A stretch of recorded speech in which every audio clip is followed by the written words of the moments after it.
Skier game. Create and display obstacles. Hi guys, welcome back to the course. Since in the last game we created the skier class, or the class with which we are going to create skier in our game, now it's time to create the class with which we are going to create obstacles in the same game. Set this, let's move to the IDE and now start creating the obstacle class.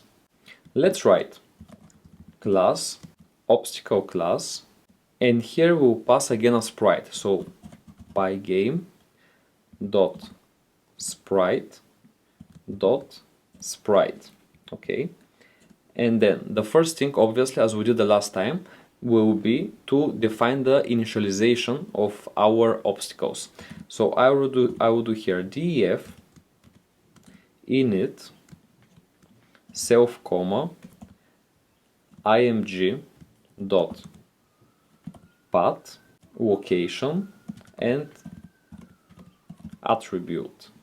So this is what we will pass to our initialization. So we would like our obstacle to have image path, location and attribute. Now let's write pygame dot sprite dot init self. Great. So now let's write self dot img path will be equal to img underscore path. Then self dot image will be equal to pygame dot image dot load self dot img path. That's it. And then let's write self dot location equals location, then self dot rect equals self dot image dot get rect, and self dot rect dot center will be equal to self dot self dot location actually. Okay, so the center of our rectangle will be equal to self dot location, and then let's write self dot attribute will be equal obviously to attribute. Okay, so you can see that now this green underlining under the attribute keyword is no longer there, which is quite good. And finally I write self dot past equals false. So this will be the initialization, but once we pass our obstacle we will obviously change the self pass to true. So we're ready with that, and let's now start defining the functions. So not to make the same mistake like the last time, I will make sure that the next function that we will create is on the same indentation level as the initialization function. So let's write a def move, and here we will pass self dot num, and then let's write self dot rect dot center equals self dot location 1 minus num. So actually here we get an error, and this is because it is self comma num. So here we pass two parameters, obviously the self, okay, and the num, and now you see this error here is removed. So this was the class, we're ready with it, and now since we created the class for creating obstacles, now we can add two more functions. Note that these functions are going to be to the same indentation level as the class obstacle class, because they will be out of it. Okay, we're not going to define this function inside the obstacle class but outside, and this will be the functions for creating and adding obstacles. So let's write def create obstacle, and here we will pass s, e, and num, and the number will always be equal to 10, okay? And s and e, I will show you what this means in a second. So let's write obstacles will be equal to pygame dot sprite dot group. Okay, so here we are going to group our obstacles because obviously we would like to display more than one obstacle at the same time. So let's write locations, and this will be equal to an empty list for now, but later we will fill that list. So let's write for I in range num. So the number here, it refers to the number of obstacles that will display on the screen at the same time. So if you change this number, you can simplify the game or make it more complex by adding or removing obstacles. Now, so in that range, we will write row equal random dot rand integer s and e, or these are the parameters that we're going to pass. Okay, so s and e, they are going to be parameters that have certain values, and later on when we run the function we'll add these parameters. So we're going to make them dependent on another game function, and then depending on that we'll add them in order to display the number of rows here. That's it. Then the columns will be equal to random dot rand int, and then 0 and 9.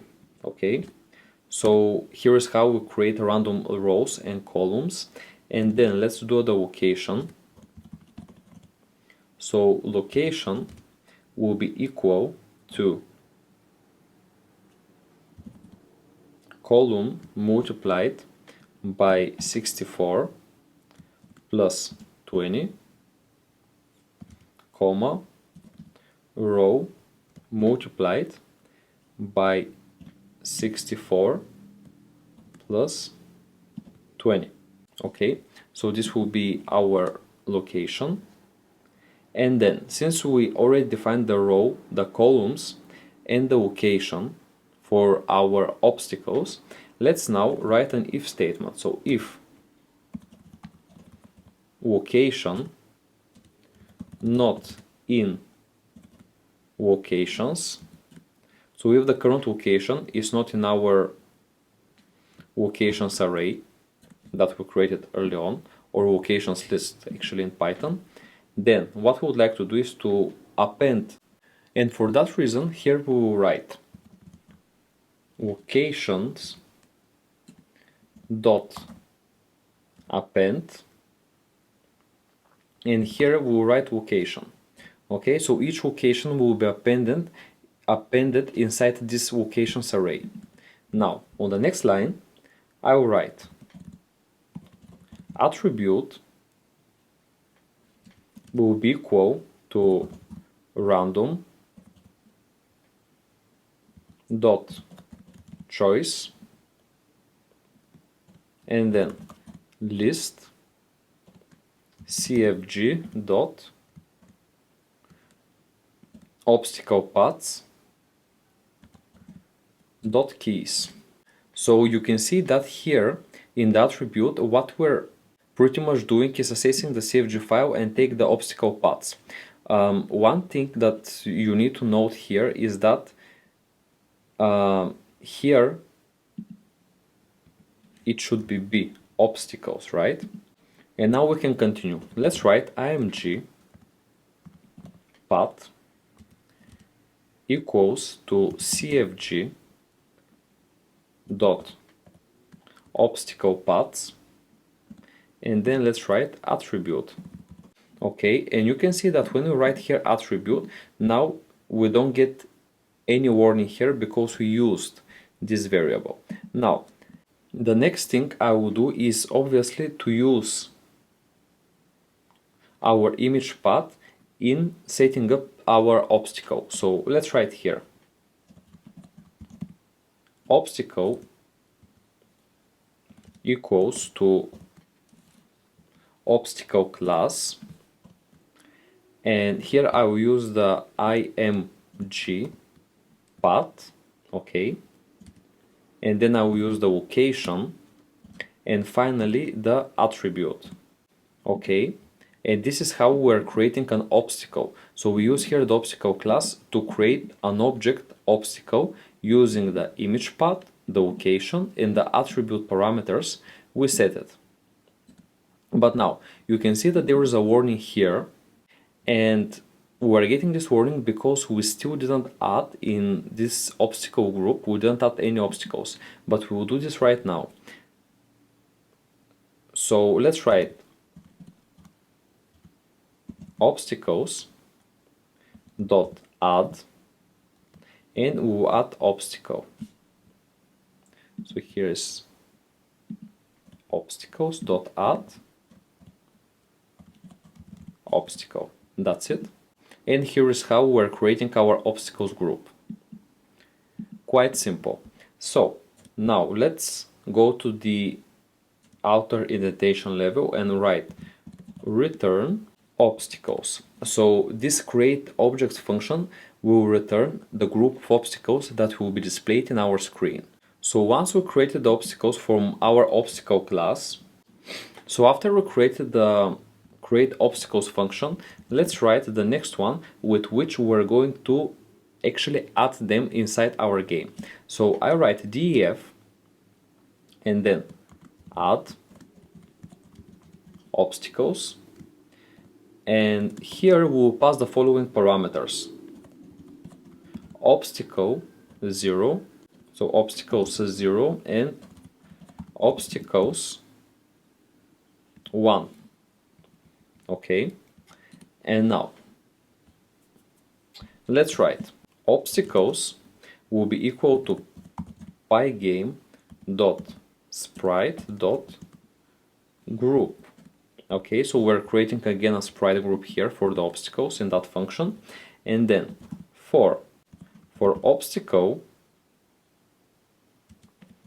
in obstacles 0, we'll do obstacles dot add obstacle. Okay, and then similarly we will do for obstacle in obstacles 1, we will do obstacles dot add obstacle. Okay,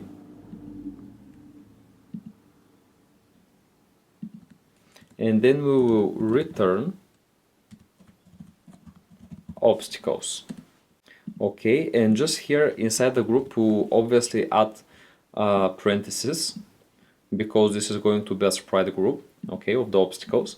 So that's important here, and anything else is completely ready and we're done with that. So here we have, I will little bit zoom out. So here we have the obstacle class, here we have the two functions that are creating obstacles, and here above we have the skier class. Okay, so now we can create skier, we can create obstacle, and actually we did already in these functions which are used for creating obstacles. And in the next functions we're going to take a specific attention on creating our front interface, or the first screen that we see before starting the game, and things like updating the score and setting and updating our frame of the game. So we're going to create these functions in the next video, and after that you will be able to code your main class. But for today, thank you very much for watching, and I will see you in the next video.